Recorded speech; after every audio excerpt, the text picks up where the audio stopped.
Hello everyone and welcome back to the Get It and Give It podcast. So for anyone who's new here, the Get It and Give It podcast is all about me, Saoirse Doyle, or Irish Mountain Child as I'm known sometimes, interviewing different people who inspire me because they're getting what they want out of life, be it a goal, a vision, a job, and they're giving back somehow as well. And that could be through inspiration, through education, through inspiring people to make the right choices in life for a better world, a better planet, more cruelty-free place to live for humans and animals. And actually that's who I'm interviewing today. I'm interviewing two guests who I just think are amazing. I admire them so much because they dedicate 110% of energy, passion, love, vision, goals, everything into animal rights and animal liberation. And for me, it's a subject that's close to my heart. I've been a vegetarian since I was 10, so it's going on 20 years now. And to have two guests come on that are speaking about a subject that is so close to my heart, but instead of me being a speaker, they are definitely doers. They just, wait till you hear the stuff that they have to say. So I'm going to give you a really quick introduction to them both. They both come from different sides of the Atlantic Ocean, but are now based in Ireland, and they are Laura and Tawnie from NARA Campaigns Ireland. And basically, NARA Campaigns Ireland is an animal rights organisation that really focuses on cutting out all the bullshit when it comes to animals, cutting out all the cruelty associated with it, and just really focuses on giving a voice to those that do not have a voice of their own. And over the years, these girls have made a lot of enemies for themselves because of how passionate that they are about this. And because of this, have found themselves in very scary and difficult situations, which we do talk about in the podcast, but I just admire them so much. And whether you agree with them or disagree with them, and if you disagree with them, this is probably the wrong podcast for you, because we are focusing on a less cruel world, and these girls are focusing on ending cruelty towards animals. But anyway, whether you agree with them or disagree with them, I do think they deserve your full admiration and your full respect for the work and dedication that they do to their cause. So we're just going to jump straight into the interview, and this is Laura and Tawnie. So what inspired you both on your current path of animal liberation? Do you want to go first, Tawnie? Okay, I'll go first. Well, back in California, I was 18 years old. I was just thinking about orcas, thought about orcas, and then I thought about SeaWorld and how the orcas are in such a small space, small tank, and I was like, oh, that can't be right. And then I did some research on Google, and I learned about this orca called Tilikum. He's one of the most famous orcas in SeaWorld, and sorry, I'm blanking out. And I read about how he killed multiple people from being so frustrated being in a tank. So and then I saw Blackfish was coming out in a few months, so I was like, ooh, I'm gonna watch that. And when I did watch Blackfish, I was like, right, I have to do something about this. And so then I ended up going to my first protest at SeaWorld, and I met so many compassionate people from being there, and they were all vegans. I wasn't vegan at the time, I was vegetarian. And it actually took me quite a while to make the connection with veganism, but I did anyway. And that's what kind of started my animal liberation. Yeah, definitely, wow. So because you obviously are from America, so you had started it over in America and then moved to Ireland. So when did you move to Ireland? I moved almost 4 years ago now, isn't it? 2015. Yeah, 2015. And I was only vegan for a few months. And I realized that I really took for granted all the vegan options I had in the States. Yeah, I'd say so. Yeah, but I think we're doing a lot better now, because even I've only been vegan for 3 years, but at that the difference in then and now is just, I know so many vegan restaurants popped up now. Yeah, it's great. It's really good. And what about you, Laura? Well, I went vegetarian when I was 12. And it was because where my family lived in North County Dublin at the time, we had lots of rescue animals. So we had sheep, ducks, chickens, pigs, we had absolutely everything. But we still ate meat. And then around the time, it was the Christmas when I was still 12, and I looked at the food on the table, and I was like, oh my God, I finally kind of made the connection, connected the dots that, okay, how can I love all the animals on our farm so much and then eat another animal? So I told my parents that I was going to be vegetarian, and then they were like, good idea, we'll do it as well. Oh, wow. And then about a year later, my mom was looking into veganism, And she was talking to me about it, and we figured it was the right thing to do. So I was 13 at that stage, and then by the time I was 14, I was getting active in animal rights groups and campaigns. I started off with PETAs. A lot of people do it there. That's kind of like the gateway. Yeah.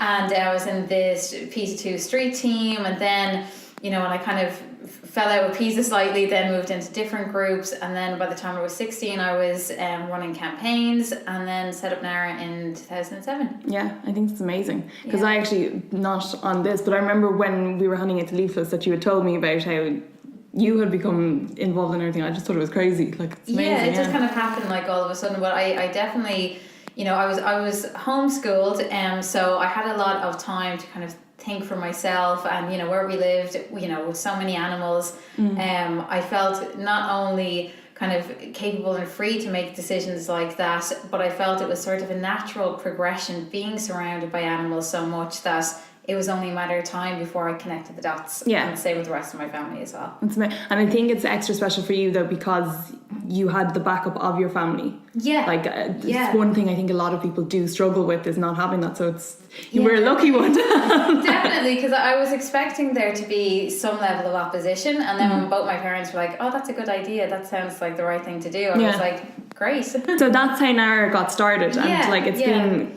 kind of on the uprise since then. Yeah, I mean, we're always like, no matter what, there's, you know, peaks and dips, you know, but there's always been a core number, around maybe 10 people, that just keep things going. Yeah. You don't need like hundreds of people to affect change. You just need a small core number of dedicated people, and that's how it happens.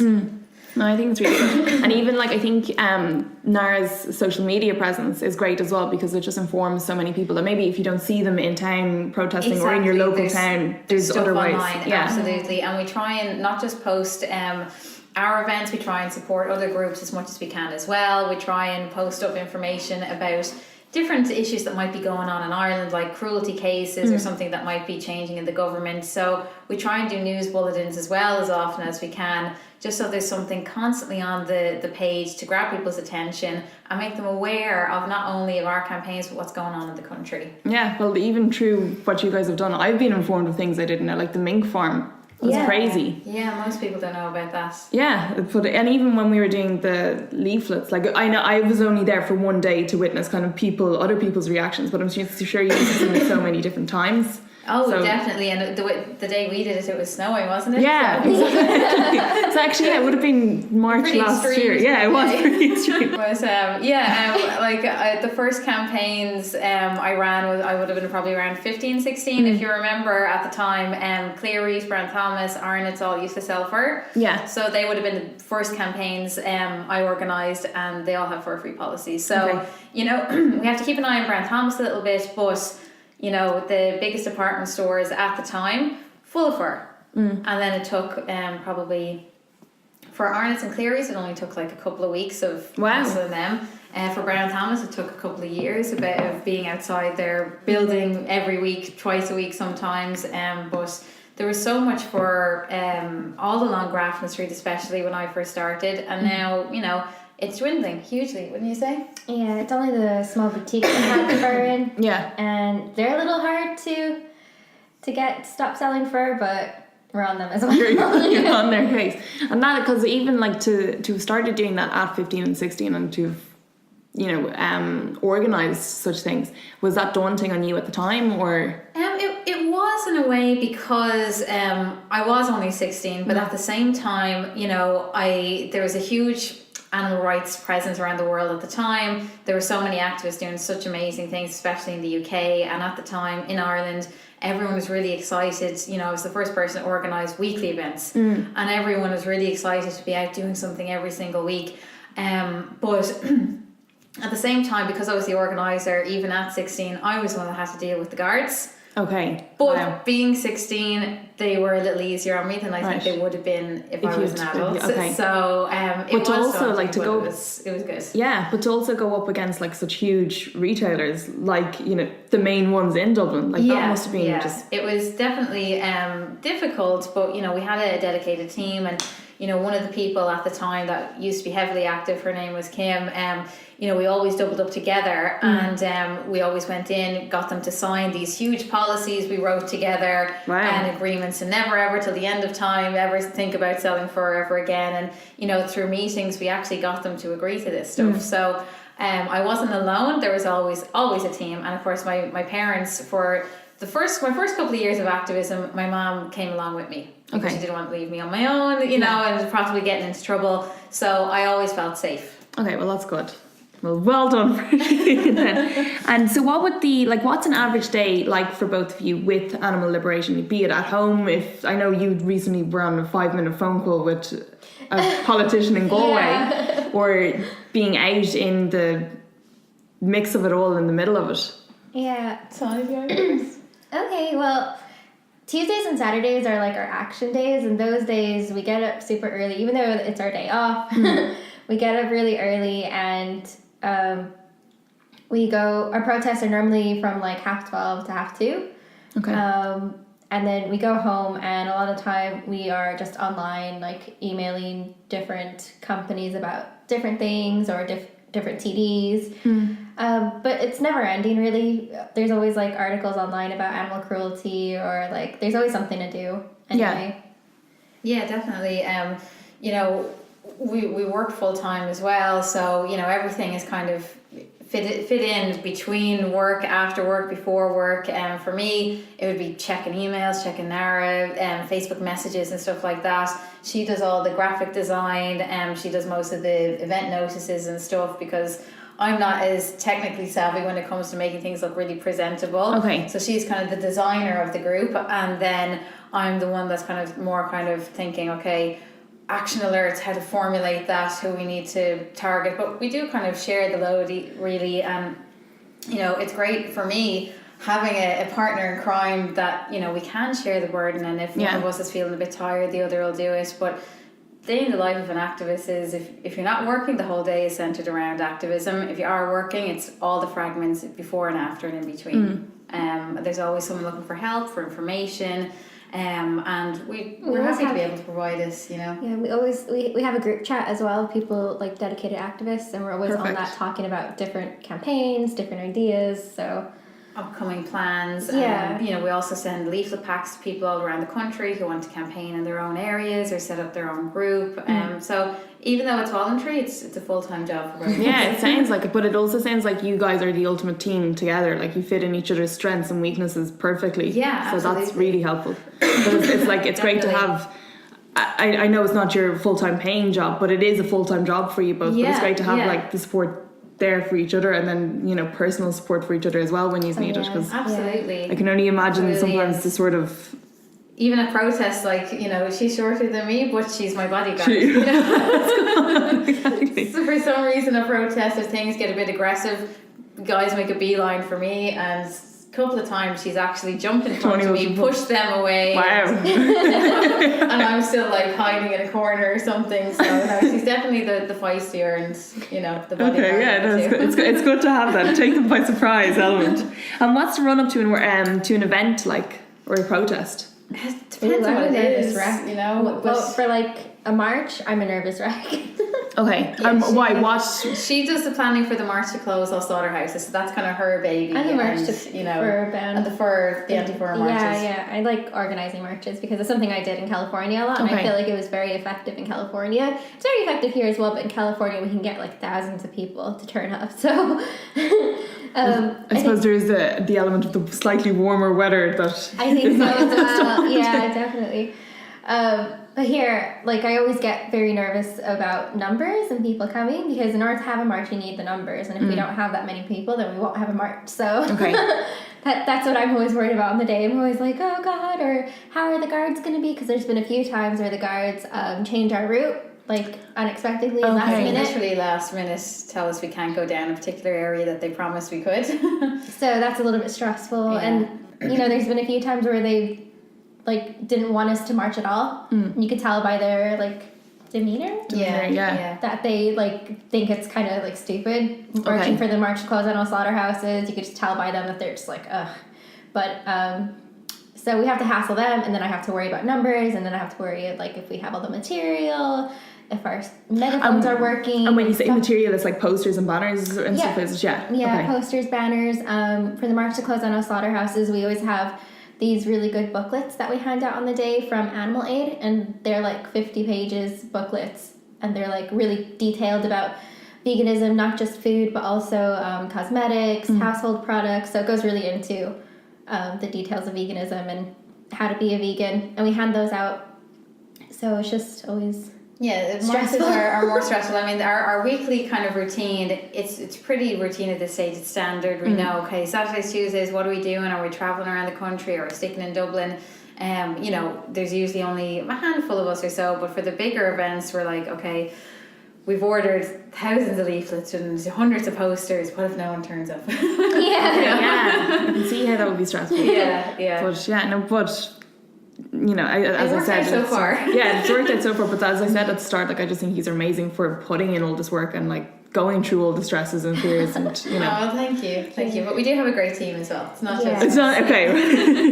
Well, I only know you two, so I'll get to know the team. And so, how did you guys both meet? Instagram, really? Wow. Yeah, we followed each other on Instagram for a couple of months, and then she just hit me up in the DMs. And would you, maybe now's the time, would you have been in Ireland at the time? No. Oh my God, wow. So did you move over to Ireland? I was still in the States. Yeah, I moved over to Ireland just for Laura. So. That is so special. Yeah, we're a bit crazy, aren't we? Yeah. It happened very quickly, and you know, we didn't even know each other, and I moved in. So. Yeah, it was just like, oh my God, I never knew that. I thought you had just been in Ireland, or maybe you had been in America. Wow. No, we were just like friends on Instagram for a couple of months, and then just started chatting, started Skyping, and then she came over, and then it was just like, that was it. Yep. That's amazing. So, yeah. Never went back. Well, we went back together, but you know, she's happy to. Happy to stay. So you're here 4 years now after taking that risk of faith. Wow. And so, like, how did you meet on Instagram? Was it that you commented? It's the vegan hashtag. Vegan hashtag. Wow. Oh my God, that totally took me by surprise. It was actually funny because I am not that into Instagram. I rarely use it, rarely go on it. But at the time, a couple of my friends were saying, "Oh, you have to get on Instagram. It's great fun." I was like, "Oh no, Facebook does my head in enough. Like, I don't want to set one up." And then I was like, "Who do you even follow? And who do you know? Whatever." And there's like, just search vegan hashtags and follow other vegans, and that's all they did. Yeah, and then I was one of them. Oh my God, and she had like these like side by side pictures of her and Leonardo DiCaprio, and I was like, lesbian who looks like Leonardo DiCaprio. Okay. That's amazing. And you, like, so online is how you met. But my next question actually was that you've created a great online community with Vegans of Ireland. Yeah. And how did you go about creating that, or is it just a natural kind of thing? Actually, she created that one. Yeah, wow. I created that one. I guess you can call me militant vegan or something, I don't know, but I was kind of getting annoyed about a lot of vegan pages that are just like kind of watered down veganism, and you have a lot of these discussions about like, oh, can a zoo be vegan or such, and I just wanted a new page where that stuff is just not really discussed, like we're all vegan, you know, we're not like plant-based, we're not flexitarians. I just want to be, you know, kind of stricter about veganism. I didn't want a page to, you know, have debates about backyard hen eggs or anything like that. I just want to keep vegan. So that's how I created Vegans of Ireland. I wasn't expecting it to get like really big, but we have, I think, like 4.8k members in it now, and it's nowhere near Dublin Vegan, but it's second runner-up, I guess. Yeah, but I think it's great because I know that when I went vegan, I was like, okay, I just don't understand some things. So I like that I did join so many groups, and especially Irish-based ones, because, you know, there's so many different foods in supermarkets in the UK and in Europe. We don't have them here. We don't have them here. But like, what I love about it is every day you go in and like there's someone posting a new kind of thing that they found in the supermarket or a new thing, a new restaurant, and it's great kind of community for that. But I totally get what you mean about because this way for us. I think like questions are definitely fine, and if people are transitioning still and kind of like they don't know what they're doing, that's perfectly fine. They're welcome in Vegans of Ireland, but I don't want people to justify eating backyard hens or justify going to a zoo or justify like a lot of other pages were having serious debates between vegans about, oh, I love the zoo, oh, I hate the zoo, whatever, and you know, for us, that I don't go onto a vegan page to be debating why you shouldn't go to a zoo. It should be, I guess, a safer, more rights-based page, I guess. Yeah. So would you define Vegans World as kind of more animal rights and liberation page rather than bit of everything, like veganism, of course, all the food, all the questions, all the lifestyle, everything, but with the baseline being animal rights activism. Because I think I know that I don't join in any of the conversations because I'm not a confrontational person, so it's like, okay, I don't anymore. It's much better that way. But I saw recently that you have it, I think you do, that in kind of the guidelines of the page, that this is what this page is about. So there are other pages for other people who maybe are plant-based or are whatever. Exactly. Yeah, perfect. Yeah, definitely. Like, I just find the page great for, there's this new food today that I can that's a nice conversation, you know. Exactly. Like World War III stuff going on. I just have to back out. How would you address trolls? Because I'm sure both in real life but online as well, you meet your fair share of them doing what you do. Absolutely. Delete and block. Delete and block, online delete and block. When we're at protests or anything, I find smiling at them and treating them with, like, I don't know, it sounds a little funny, but killing them with kindness basically annoys them so much when they're trying to be like, oh, I love fur. Like, if you say something back to them but say it with a smile, I think it really gets them. It really, because you're not getting riled up. They're waiting for you to snap, they want you to get riled up. They do, but when you kind of are unmoved by it, then they kind of don't know what to do. Do you guys have any events in 2019 that you think people should jot down now in their diaries in January to be aware of? Oh, in January. Or for the year, but take note of in January. Well, we're always doing the march to close animal slaughterhouses, but we do it in November because originally when we first organised it, it was too late to go inside with the rest of the marches that happen all over the world because it's an international march. So it started in France, the States does it, like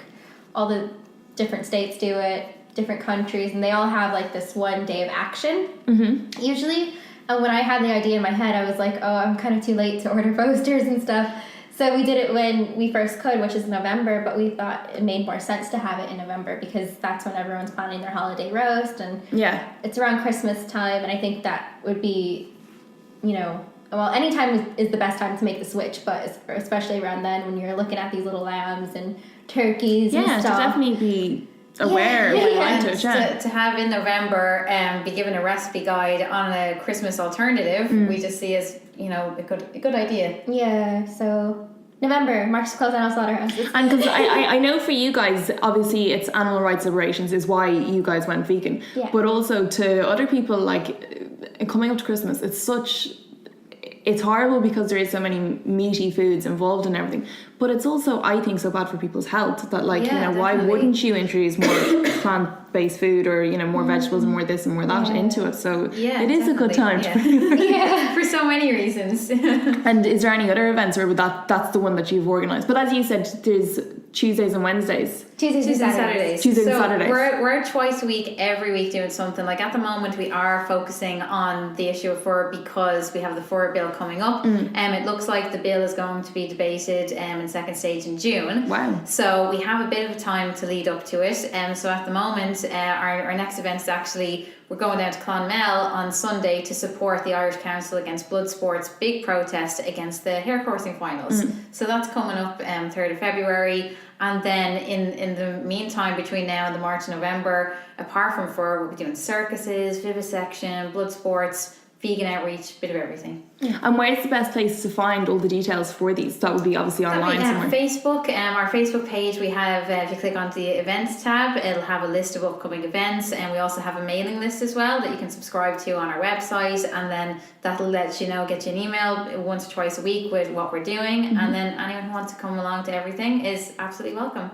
And for people that maybe would like to go, is it something that if they go on their own, it's not a big problem, they'll meet like-minded people there? Or absolutely. We try and pride ourselves on being as inclusive and welcoming as possible because, you know, I think we both know what it's like to kind of turn up to events and no one will look at you and who's the new person and no one will talk to you. So we do like make an effort to make everyone feel welcome, make everyone feel that their voice and opinion is valid. And after almost every event, we all go for coffee and chat after. So, So it's a nice little thing. Yeah, and absolutely. so your website is at NARAcampaigns.org. NARAcampaigns.org, and then so the social media place best to find all these dates is NARA as well. Absolutely. Perfect. So again, for the Facebook, just type in National Animal Rights Association, we'll pop up. We're on Twitter, we're on Instagram, and you'll definitely be kept posted one way or the other. Just somewhere on the internet to find somewhere everything. on the internet.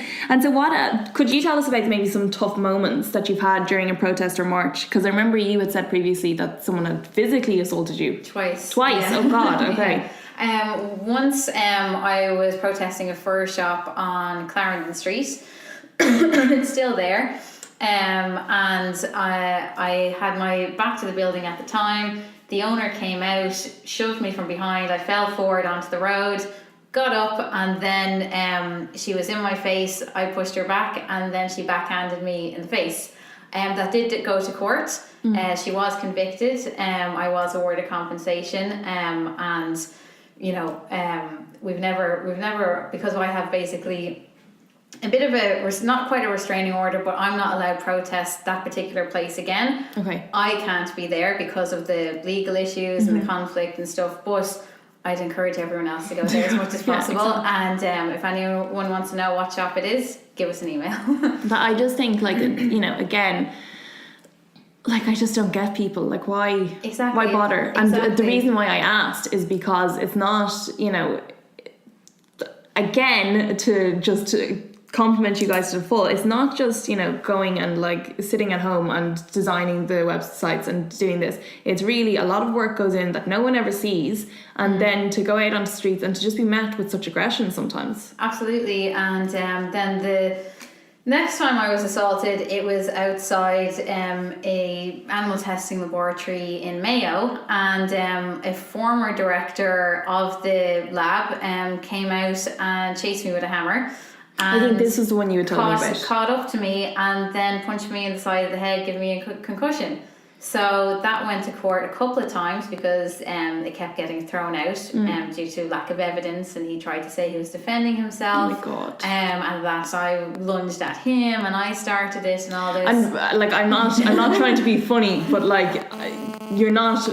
Like, if I was a man and I had an axe or whatever, I wouldn't find you too physically like intimidating. Yes. Yeah. Exactly. He's much bigger than me, and that went to court, and it's still actually ongoing. That's crazy. It happened years ago, and it still hasn't come to a conclusion. And all he got was probation as well at the time. Didn't get a proper conviction. So. I can't believe that. Yeah, and even I believe the legal system here is very corrupt. Judges at the time in the court said that even though they were reading doctors' reports saying I was concussed, had to be kept in Mayo General for hours, couldn't be discharged until my parents drove from Dublin to. So even though you had all this evidence, I got like psych evaluations. I had a report from a psychologist who concluded I was not lying, and whatever.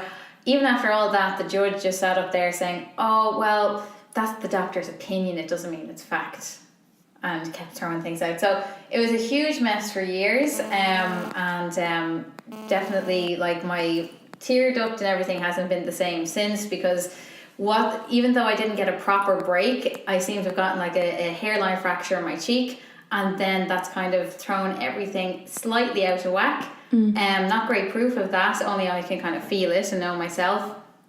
And it still hasn't come to a conclusion. So, when you're an activist, you're up against these kind of things. And, I've been chased by hunts. I've had my neck grabbed outside a circus before. I've had coins thrown at me from a building that hurt when they come from that kind of trajectory. Yeah. So lots of stuff has happened. Cigarettes flicked in my face, been spat at. Pee. Yeah, I've had a bottle of urine thrown at me as well. Am I forgetting anything else? Chased with Stanley knives, chased with baseball bats. Shotguns. Shotguns. We laugh at it, but it's not funny. Yeah. We can laugh awkward laughter. It's awkward laughter.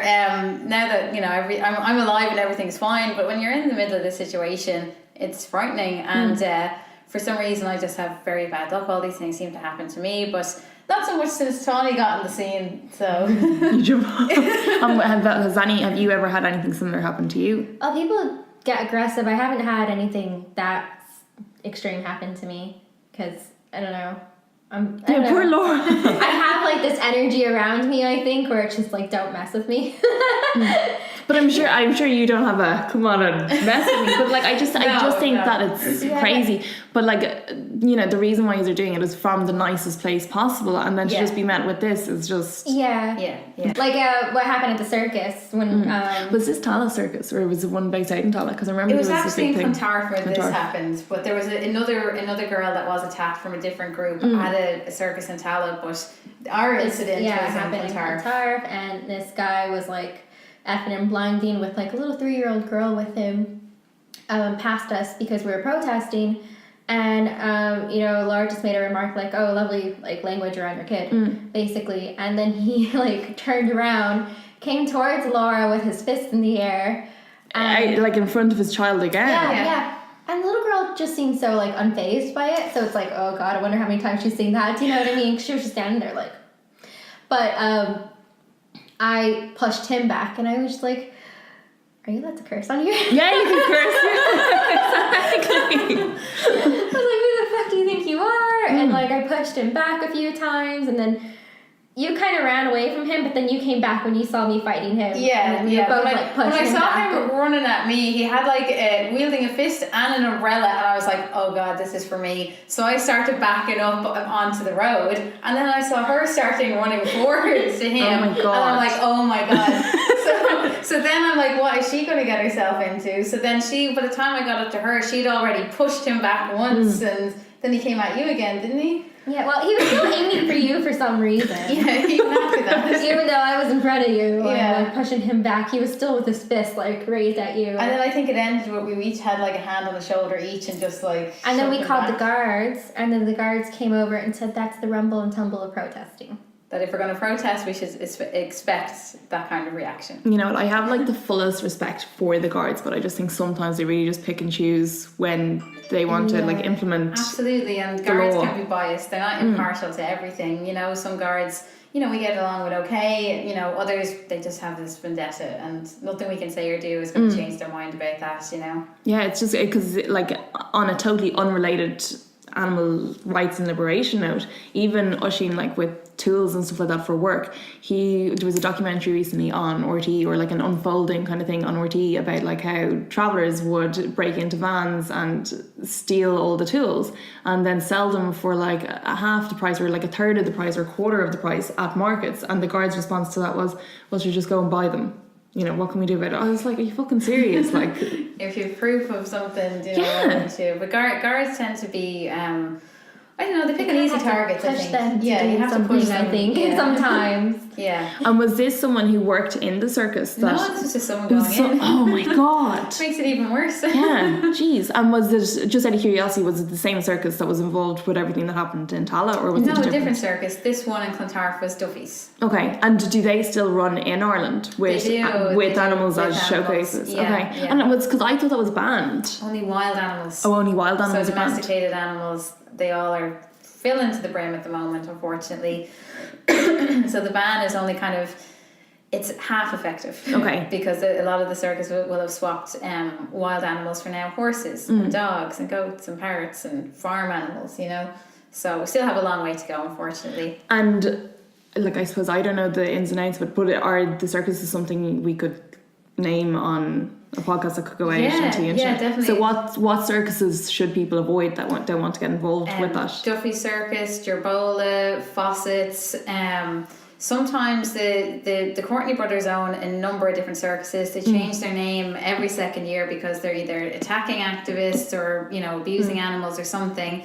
At the moment, I believe their focus is on monster trucks, but keep an eye on them because they were kind of the masters of exotic animals. Okay. So, if there was some strange animal that they could sneak in from somewhere, they'd always be the ones to get it in. So I don't trust them that they're going to remain animal free. But at the moment, Fawcett's, Gerbola and Duffy's are the ones with the animals. And keep an eye on Vegas and everything else. And what would, say if they change their name again, what would be something that people should look out for on like signs and leaflets to know to avoid? Well, usually if they have animals, they're going to have on the pamphlet or the poster, they'll have something.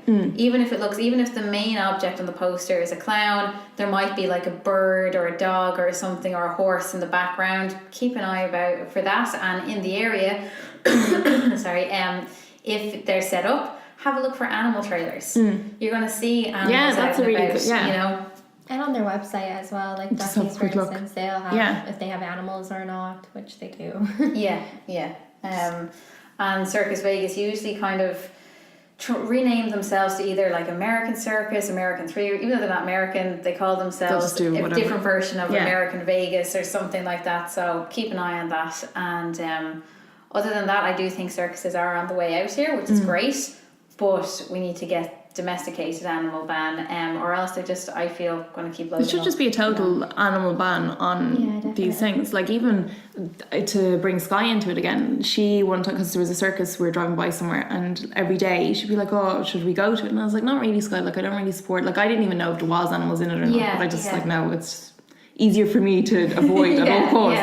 And then she was like, why? And I was explaining it to her, like the reasons why I wouldn't. And then that same day we were watching, or I was just on Facebook and I saw something on like a bear in a circus, and I was like, Sky, if you want to watch this, it's not that nice to see, but if you want to watch it, and I think she watched like 3 seconds, and after that she was like, I will never go to a circus again. And so for, you know, a child to say that would be kind of, you know, great. Circuses are on the out for me, like fantastic, definitely. But like the other poor girl that you had mentioned that just goes to the circus and sees her dad abusing 2 women, like it's, I think it's kind of up to adults as well to just be informative to children. Absolutely. Because when we're at circuses, we usually do outreach as well as giving out leaflets. So and what would that involve?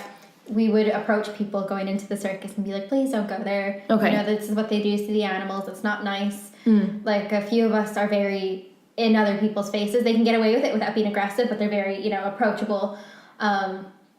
Like Catherine Woods, you know, she goes up to people and she's like, please don't do this, and they'll actually talk to her and hear her out, and we'll get a few people who turn around. But like, one of her things is like, if you talk to your children about it, because a lot of their excuses are, oh, we're going for the kids really want to go, but if you actually talk to your kids and tell them why we're not doing it, I think it'll, you know, they'll get it. Absolutely. Kids are so much smarter. And they're so much smarter than people realize. And like, even as you said, kids love animals. And because I remember when I was younger and I put 2 and 2 together, that like, okay, I love all these animals, but like, I'm going home to eat chicken. Like, when it clicks with them what chicken actually is, they would totally stay away from it. And like, it's not, you know, I know maybe 15 years ago for most people would be like, oh, you have to get this, this is where you get like your nutrients from, but like now in 2019 we know so much more about it. So I just think I just think it's up to adults to inform other adults, and then, you know, for them to inform kids. Absolutely, because I think it'll be a totally different generation in 20 years time of what is acceptable and not acceptable. So I hope so. Fingers crossed. What sort of reactions and feedback would you meet from the public when you're doing what you do? Depends on the issue, I guess. I think most people are quite sympathetic to fur. You know, a lot of people would be more kind of argumentative when it comes to animal testing, vivisection, and when we're at circuses, people can be either really sympathetic or like that really irate. I think it depends. What do you think? Yeah, at circuses, we're usually like, where we are, we're only going to get people who are going to the circus, basically. So it's usually not that good of a vibe, I guess I would say, because most people walking past there are just going in. We do get the few positive responses at circuses though, and a few people who turn our way. When it comes to fur, we usually get really positive responses. I think because people just don't realise, like as I said, you know, I didn't even know there was a mink farm in Ireland. Most people don't, you know, that's half of the problem really, you know. But like as well with fur, I think now again in 2019 there's so many different alternative fabrics and different things that look like fur that just aren't cruel, that just don't have that there's an alternative element, you know, so I do think fur is definitely dwindling, but for the fur ban to come into place, we need everyone in the country ultra aware to be able to harass those politicians to make it happen. For sure. And what I remember you just said that you met with some arguments with regards to animal testing, like what is it with regards to cosmetics or it would be for medical testing mostly, because I've debated in Trinity, UCD, and a couple of colleges, and given a few talks on vivisection. And one of the main points people throw at me about that is, okay, if my mom is dying of cancer, I'm going to choose my mom over this rat that could potentially save her life. But what people aren't understanding with that is that we're not asking anyone to choose between one or the other. Even if you don't care about the rat being tested on in the cage, well, due to species difference, it's flawed science. It doesn't make sense to try and test for a cure for cancer or for anything in anything other than human tissue. So mice, for example, are one of the most commonly used species to test for cancer drugs, and they can't develop the same kind of cancers that humans can get anyway. So there's been loads of cures found for cancer in mice and rats and other animals. None of them apply to people. There's been cures for HIV in monkeys found, but it's because they get a different type of HIV than humans do. And again, there's no crossover. Yeah. So for animal testing, whether you're for it or against it, it simply doesn't work anyway. And if all these pharmaceutical companies were to put money into alternatives, and that would be like DNA chips, in vitro modeling, cell culture testing, not only would it predict how a drug is going to react in a person, but what kind of person will react in what way. For example, someone with diabetes, how would they react to a certain drug compared to someone who doesn't have diabetes? Much more accurate. And it's non-animal research organisations like, say, the Dr. Hadron Trust that are using donated human cadavers that are paving the way for advancements in Parkinson's and Alzheimer's, and it's because they're not testing on animals. Yeah. So it's amazing, isn't it? Apart from being horrendously cruel, it just doesn't work. Yeah. And can you tell us a bit about the mink farm? Because I just thought the video you posted was obviously horrible, but also so cool that you were able to do it. Yeah. So we were up by the gate, and then we saw this car coming down, and Laura was like, "Oh shit, they're coming now."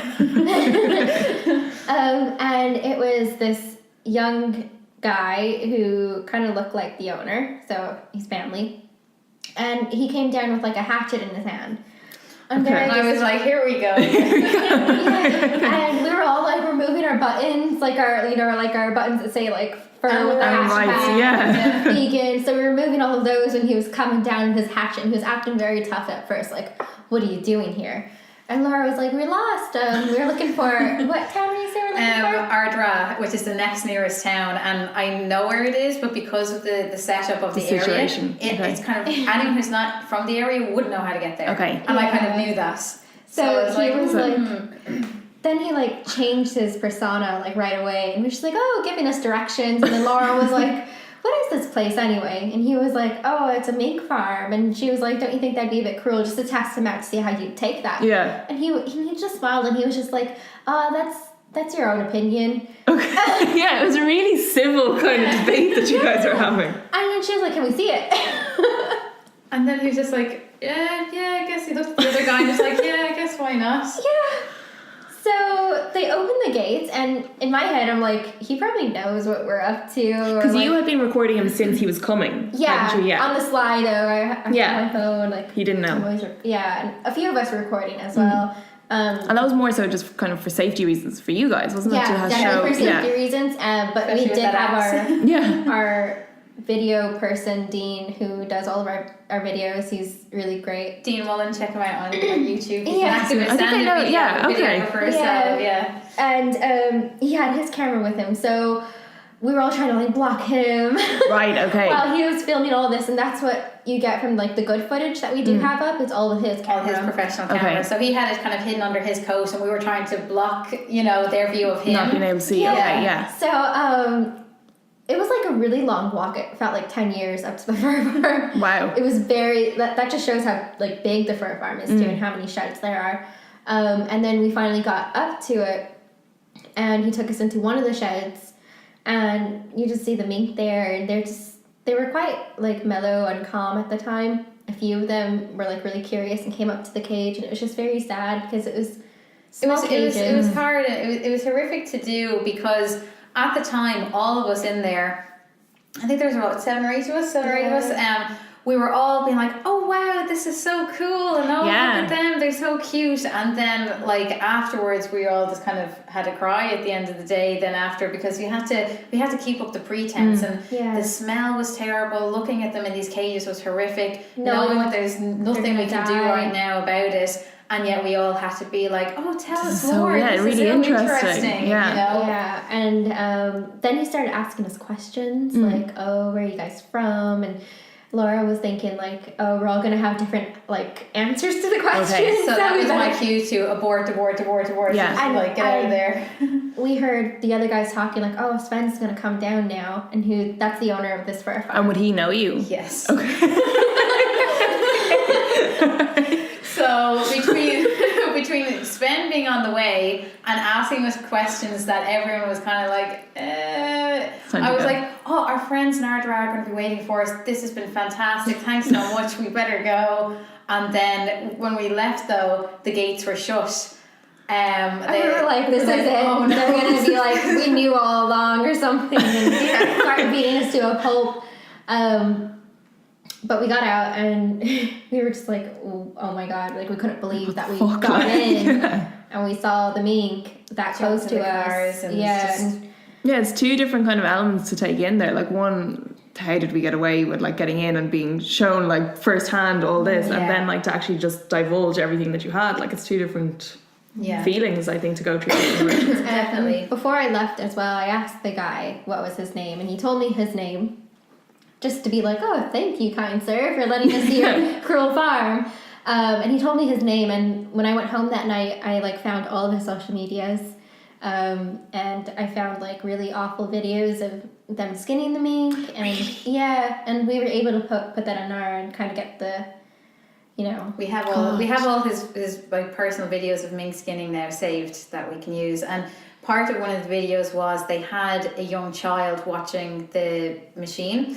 And apart from it being visually really disturbing for a child to see a mink being basically flipped inside out, this machinery is so fast and so big and so dangerous, it could easily sever a kid's hand or arm. And they had just like a kid just like, oh, he's helping us out today.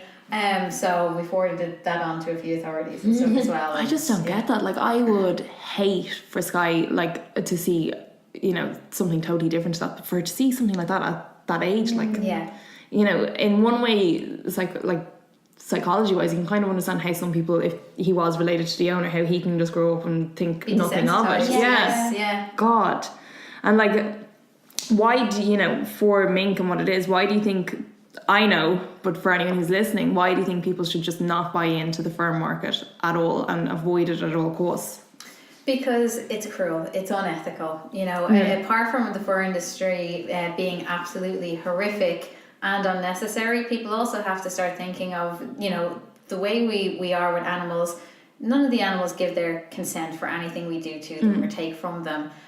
So if you didn't get permission from a mink to, you know, take their fur, don't take their fur. But it's horrific, and it's a luxury goods industry. It's just for status, it's just for show. There's absolutely no excuse. Yeah, I think it's quite ridiculous if you're going to buy a fur coat just to flaunt in it and be like, oh, I can afford this, you know, like show what a good person you are in a different way. You don't have to spend thousands of dollars to walk around looking like Cruella de Vil. Yeah, and like I think because like obviously I wasn't alive in the 1920s, but I don't understand now how it can be glamorous to like wear a dead animal. It's not. It just doesn't make sense. No, it doesn't. And you know, I'm not a huge fan of Conor McGregor anyway. I just think he's just pain in my face. We've heckled him several times. Have you? But I saw ages ago, like a few years ago, like one of his posts was like, oh, like fur jacket, this. I saw that too. Yeah. Like we chased him in his Ferrari or whatever it was. Did you? Yeah. Oh, he's just so in your face. And another thing you both do that I just love so much, because I've had first-hand sight of it, but only by myself, so it's not something, as I said, I'm not confrontational. I'm not going to go up to 20 people that I see and be like, guys. But you are so against all the Stephen's Day hunts, and you know, I don't even know the correct terms for those sort of hunts, but like the fox hunts, the rabbit hunts, everything. The Ward Union hunt is actually an illegal stag hunt. So it was banned back in 2010, and it's the only stag hunt in the country. They still bring the stag out anyway. They breed the stags themselves. These stags are tame enough, and then they just drop them in the middle of a field, chase them around with dogs, and if the stag manages to survive the day, they recapture the stag, put it back out another day. Wow. So absolutely horrific. But this particular hunt, it would be all like, say, higher up people of the society part of it. So you would have solicitors, you would have vets, you would have guards, you would have absolutely everyone who would think that they're above the law taking part in this hunt, and that's why it's not policed. Even this Stephen's Day, we went to Ashbourne Garda station to let them know, okay, we're going to be out following this hunt, recording them and their illegal hunting activities, and they were just like, yeah, whatever. They should be the ones out policing this illegal hunt, not us. And it's bad enough that there's around 300 individual fox hunts in the country, but the one hunt that's actually banned, this government and this police force is doing absolutely nothing about it. And so is that the Stephen's Day ones that are open for, they're all over social media and like... Absolutely. Now that's the one we target on Stephen's Day because it's, the one we always know where they're going to be. But all around the country on Stephen's Day, every hunt in the country is going to be out and having their little parade and swilling the sherry on top of their horse and then torturing some animal to death. So absolutely horrific. And anyone who wants to look into blood sports a little bit more, check out banbloodsports.com, Irish Council Against Blood Sports. They have a huge amount of information on all the hunts and all the coursing and stuff in the country. They would be the absolute experts in this field. Yeah. And for anyone who's interested, I'll actually have the link below for it, so you can just click into it. I just think it's crazy. Like this Stephen's Day, as I said, we live up in Sallygap, so surrounding us is forests. And we went out for a walk with our dogs, and next thing we could just hear like this onslaught of dogs, and I was like, fuck it, there's this stupid hunt on. And like I know the person, I don't know him personally, but I know him to see, and I'm just like, why do you bother? But then I was worried because our dogs are quite small. Some of them are quite small, and I was like, fuck, like what if these dogs then come up and attack our dogs? It definitely happens all the time. It was horrible. But I think what actually happened was some of the dogs got loose from the hunt and just went total different place. So then in the meantime, we could just see all the people like driving around trying to find their dogs. And I was like, oh my God, they're like gone up to the other side of the mountain now. So that was good. But it was like, but even like other days when I was living at home on a Sunday, I'd try and drive out my driveway and all their cars were parked blocking my driveway. And I was like, it's not bad enough what you're doing, but like, this it just isn't. No, it's so bad. So we'll put links below for that. Banbloodsports.com. And so is there a petition online to... There's loads of petitions, loads of sample letters that you can send to the government, information about upcoming protests, information on the hunt seasons in Ireland and stuff, and convictions. So they're a wealth of information. So it's run by Aideen Urell and Philip Kiernan. And do you think in the next few years there is a possibility that it could be ended, hopefully? I think that there's a good chance if the country, everyone around Ireland gets together and actually demands it. If it's just like a handful of us from NARA and a handful from ICABs pushing it on, we've been spinning this same yarn for a million years. And the government's just like, oh yeah, whatever, animal rights people. But if the whole country actually said, you know what, no, then they might look into it. I mean, I'm very inspired by repeal, and I took a whole country to make that happen. Together, And if we could do the same with animal issues, it would be a whole different Ireland. Yeah, definitely. And I think, like, as well as you said, it's only a select elite few that actually, for some reason, think that this is great day out. Yeah. But like, even most people, like my dad, just thinks it's so disgusting. So it's definitely something that I think everyone can get on board with. It's also a tourist attraction too, though. Really? Because it's banned in the UK. A lot of British people come to Ireland to do it. So I do think it'd be a little bit hard to tackle. There is hunting tourism here, definitely. Wow. But I have to say that ICABs are really good at getting different tourist boards and different hotels to stop advertising it as part of a package holiday. So and does that actually, I didn't know that. Is that actually a thing? Yeah. God. And would you have any advice for anyone that wanted to be more involved with animal rights and animal liberations, like the way you guys are? Yeah, well, I'd say definitely join your local group. If there's nothing near you, give us an email. We can send you some leaflets, maybe put you in touch with other activists in your area. Help you start out. It doesn't take, like a lot of people to affect change. Both of us kind of started on our lonesome a little bit. And there's days where it's just me and you. Yeah, there can be days where it's just... And that's all right, so... Yeah, there were days when I was starting activism that was just me handing out leaflets. And yeah, it can seem a bit daunting, but like at the end of the day, you know that you did your bit for the day, you tried your best and stuff. So, you know, don't let anything put you off doing what you know is the right thing to do. There's always going to be other groups and activists there to have your back, help you out and make it happen. Yeah. And I think even if you're just someone at home or like whoever, just telling someone, hey, there's this thing going on, by the way, and informing someone else is even just a way to help out. Obviously going to everything that you guys organise would be even better, but if you can't, just spread the word. Absolutely. And even like writing letters into newspapers, radio stations, TDs, you know, getting that message out there in any means possible. Not everyone, you know, wants to actually physically stand at a protest and stuff like that, and that's perfectly fine. You can, if you want to do activism, you make it your own, do it your own way, just do something. And even, as you said, just writing to people that could help, like what Tawnie and Laura have online is use of a site full of information on like what TDs to email with regards to all the different issues. You have even the written email out. Letters and all their phone numbers, all their email addresses. Even if someone took, you know, an hour once a week to ring a bunch of TDs, that's a huge help. Yeah. Definitely a huge help. Great. And what are your favourite forms of social media to spread the messages that you guys have? For me, I think Facebook would be the best, I think. Yeah. I like using Instagram a lot. But I don't really spread messages on my personal page as much as I do on the NARA Facebook and different things. No, well, I think as we said earlier, you know, Vegans of Ireland is definitely somewhere to check out, and the NARA campaign, and there's a wealth. But as I said, I'll link everything below, so it'll be easy to just click in and select. And so, we've talked about horrible issues that you've had to face with people assaulting you, and then, you know, all the different events that you both go to together. But like, how do you unwind and disconnect at the end of the day from coming home and seeing all the mink, as you said, you know, to try and pretend, oh, this is so cool, but like, how do you actually just zone out from that? It's kind of hard. You know, like after seeing the mink, I remember I like cried for 2 days, like every night, just thinking about them.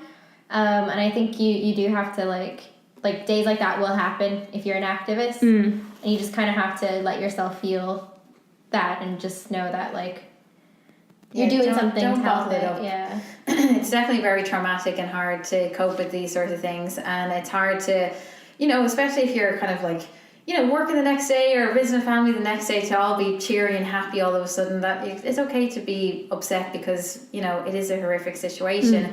But when I get really upset over something I've seen or heard or whatever, I try and say, okay, I'm going to use this rage and this sadness and put it into doing something effective. So whether that's, you know, bombarding some fur shop on Facebook with 1 million comments and letting them have it, whether it's organising a protest, whether it's harassing a TD about it, I try and bottle up that rage and use it for productive energy. Okay. If that makes sense. That's a great tip. And like, because I just like, you know, there are things that I mightn't be physically involved with during the day, but like things that you'd see online, you're like, how do you like even just scroll on and exactly and because when I as I said, I went vegetarian when I was 10 or 11, but like then I kind of through PETA became aware of like animal testing, and I like just for 2 days was just researching, and I was like, how do I actually get these images out of my head now? And like, I admire the two of you for being able to just, okay, next, what do we move on to next now? It is tough, but we also have like a great team of activists in the group, and we all, you know, especially after these situations, we all talk and support each other, and you know, in our group chat on Facebook as well, if one of us is a bit down about something, we're all there to kind of support, and we all understand, we all agree, and you know, that's a great level of support as well. So your advice would be to have someone or some people to just let it all out to, and just help to that makes sense. And what would be some simple changes you'd recommend to someone who wants to switch to a vegan diet? Oh, so many. So many. Tawnie, do you want to take this one? No, because I'm thinking. Okay. Well, first of all, if you want to switch to a vegan diet, contact an animal rights group or get onto a Facebook page. What we do is we provide vegan packs for people interested, and that can be via email, it can be physically in the post, whichever you prefer. And what it is based on your location. We're going to give you a bunch of recipes and nutritional guides and stuff like that, but let you know what kind of health food shops are in your area, what local groups are in your area, and what supermarkets near you will have what kind of products, what we'd recommend, and then any questions or advice, just give us a shout. That's amazing. So, we try and make it as easy as possible for people, because if you're even thinking about making such an ethical switch, you deserve our help. That's such a lot. I didn't even know you guys did that. That's a really, really nice thing. And it's so helpful. And I'm sure that's something that has to be nearly constantly updated, because as we said earlier, there's so much more stuff coming in. But there's all the groups around the country and all the Facebook groups are constantly updating different restaurants, different products, and there's a wealth of information out there online. So it's very easy to find out all you need to know. But any questions at all, we're always happy to answer. Not that's a problem. awesome. I guess my little 2 cents in that would be don't get discouraged if you try vegan food and you don't like it, because just think of it like when you try non-vegan food and you don't like it, you'll find something else that you like that's vegan. So for me, when I first went vegan, I was a cheese lover. Oh yeah. Yeah, I love cheese. And when I went vegan, I could not find any cheeses I like. I just felt like cheese was disgusting as vegan, even though, traditional cheese is kind of gross there. Where would some of your favourite places in Dublin to eat out be? Oh, Beast is my new favourite. Oh my god, it's amazing. I absolutely like the guys in Movie Manor. Oh, all their stuff is just amazing. It is, yeah, my new favourite. I like lame restaurants like Wagamamas and Milano's and stuff like that. Yes, I actually really like them as well. Especially, I love Wagamamas, and Sky hates it. She hates anything that's spicy. So she's like, really? Yes. How was organising a vegan wedding? It was stressful but great at the same time. It was a lot of stuff to kind of think about and organise and do, but it all came together great in the end, didn't it? And it was kind of like we were spreading awareness at the same time, because our wedding planner, we had to be no bird cages. You had Vintage Affair, yes, did you? Yeah, she's amazing. And so she, because you had her as well, I didn't have her, but we were talking with her, and I think, how did it come up? I think when I was with you in town, you had said, we had this wedding planner, Vintage Affairs, and she's so talented at what she does. Yes, she is. She's just a decorator, but she actually takes initiative to do a lot more for you. I'd consider her our wedding planner. She told us where to get our photographer. She told us where to get she did all the flowers. It was just it was great. And she got vegan candles and everything for you guys. Yeah. So and even some of her ornaments would be bird cages, and even though there's no bird in them, we were like, no bird cages. And then so she was no China, no China, no pearls, no nothing. And so she redid absolutely everything, because we were like, not vegan enough for us, not vegan enough for us. Where we got married, the Village at Lyons, which is now called the Cliff at Lyons, didn't ever have a vegan wedding there as well, so they were very this is new for us. So it was really they created a menu from scratch. Wow. And because I actually spoke to them, I didn't know it was about your wedding at the time, but I had spoke to them because we went to look there as well, and they're like, well, we've done a few vegan weddings, we've done our first one a while ago. I was like, really? And tell me all about it. But they said it was lovely, and just everyone loved the food and everything. Because initially when we approached them about it, they were like, we can make you guys something vegan, and what would the rest of your guests like? And we're like, no. No, they'll eat what we tell them to eat. So no, it was great. They put on a great menu. Everybody ranted and raved about it. Organising a wedding, as I'm sure you know, is very stressful. A lot to think about, a lot to do. But with Vintage Affairs and Village at Lyons, it was just as easy as it possibly could be. And all of our little kind of plaques and messages around the decoration of the venue as well were all animal liberation messages. And so it was really your own personal touch. Yes, it was. And everyone there, that most of our guests were vegan or vegetarian or activists and stuff in general, but those who weren't really loved the food, and I think maybe it might have opened up their minds a little bit about the idea. So if we can push a message while having an event, we do. But I think to have something like a wedding and show, this old age fashion or this old age theory that vegans can't have a good time as well, or can't have nice food, that totally. Because with our wedding, we had I had told you previously, Oisin comes from a farming background, so he did want meat at the wedding, but I was like, well, I really don't. So we came to the conclusion that one meal of like the 5-course thing that we had would have meat in it, and everything else was vegan, or I think it was the dessert for him was vegetarian. But like, you know, took ages to kind of try and decide, okay, well, what meats or what foods can we have, what meals can we do that like people will like, and say, actually, you know, this isn't the worst thing ever. It's actually quite nice. Yeah. And it was really interesting because we didn't have 2 separate menus, but we had 2 different meals options for everything. And like, as I said, bar the main course, which was steak, everything else was vegan. And it was really interesting to see that when it came to the main course, that actually half the people went for, and because I knew that out of the 60 people there, 20 were either vegetarian or vegan. Yeah. But half of the people went for the vegan option and half the people went for then the meat option. I was like, oh my god. Interesting to see. It was interesting, but then the chef gave out to me afterwards. He was like, we didn't have enough. I was like, not my problem. Yes, exactly. Yeah, that's definitely a whole load and not your problem. Yeah, I was like, oh no, come on. And being LGBT in Ireland, how do you find that community? Do you think it's something that's... We've only been called lesbians once in public. Do you mean like as in the LGBT activist community in general, or well, like kind of approach? Because I know like that. What was the bill? The marriage equality and everything. Now I think is just totally, you know, taken over, which is great. No, definitely. I think like, you know, when I first came out, definitely, you know, I would have been still kind of nervous about who I told, and, you know, kind of how my perception would be, like how I would be perceived and my look and whatever. And, you know, compared to what it is now, like it's so much better. I mean, there can be situations where maybe we're a little bit nervous in town at night, and, you know, sometimes people say things or whatever, but in general, it's become a much safer place. And I find that in the vegan community, it does tend to be kind of fairly LGBT in general, doesn't it? There's a lot of LGBT people in the vegan community, and I think sorry, is that the right term? Did I ask the question right? No, of course, yeah, absolutely. You're like that bitch back. No, not at all.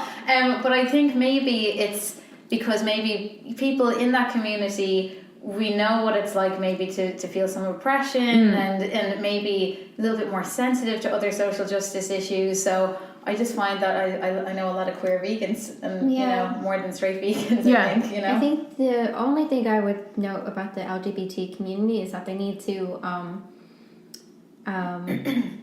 help trans people out better, because I think trans people get left behind a lot in the LGBT community. Yeah, I would agree. You know, especially I didn't see the prime time thing, but I heard about it, and you know, I definitely think Ireland does need to step it up a bit, because we know a couple of trans people who, you know, are not treated very well at all, and are still fighting for rights and stuff like that. So there is still a bit of a way to go, and you know, and we owe it to the trans people. Yeah, we do, definitely, because they definitely like led the way for LGBT rights. Yeah. So. No, because I as you know, my aunt is lesbian as well, and actually my other aunt is too.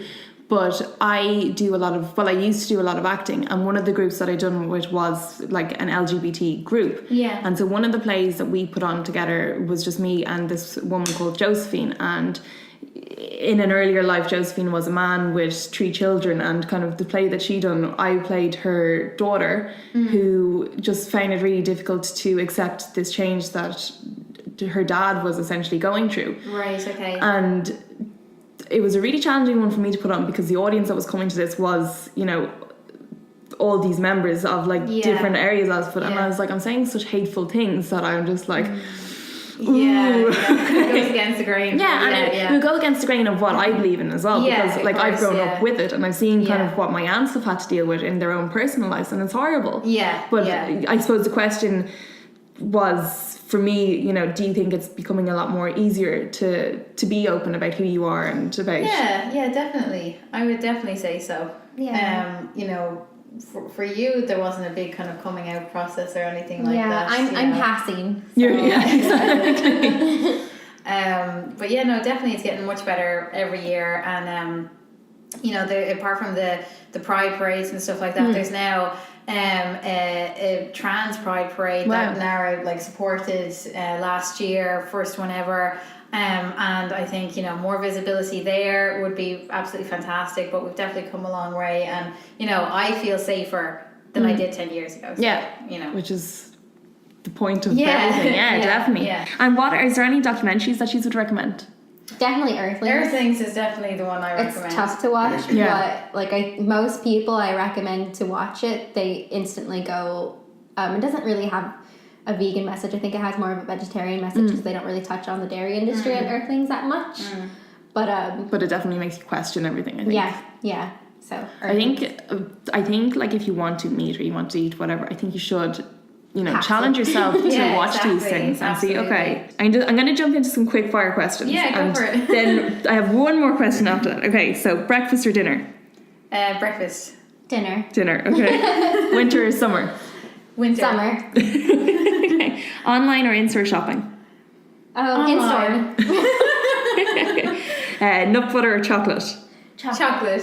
Okay. We're compatible on that one. Homemade dinner or dine out? Dine out.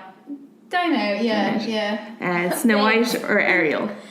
Ariel. Snow White. Snow White and Ariel, okay. Tea or smoothie? Smoothie. Again, this is for Tawnie. Your natural hair colour, or I was obsessed with your green ombre. Oh. Which one? I'd like to do my green ombre again. Would you? Yeah. I think it was so cool. Plants around the house or flowers and vases? Flowers and vases. And then horror, this is a three-way one. So horror, comedy or rom-com? Rom-com. Horror. Okay. What would be your dream future for NARA and animal liberation?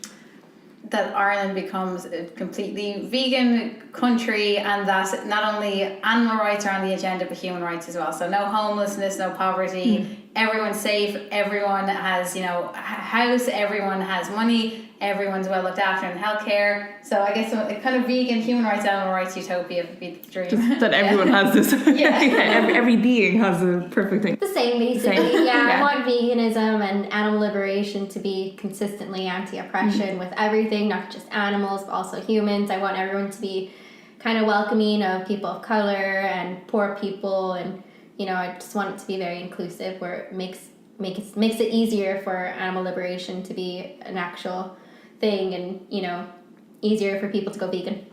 Definitely. No, and, smash capitalism. Smash it. No, thank you both so much for coming all the way out here at like rush hour traffic, and for just thank you for having us. No problem, and for being so informative, because I would have thought like I knew a lot, but I've actually learned so many things today. So thank you so much. Thanks for having us. It's absolutely like our pleasure. And this hummus is delicious. It's and just like that, it's back to being just me again. Oh my god, how amazing are Laura and Tawnie.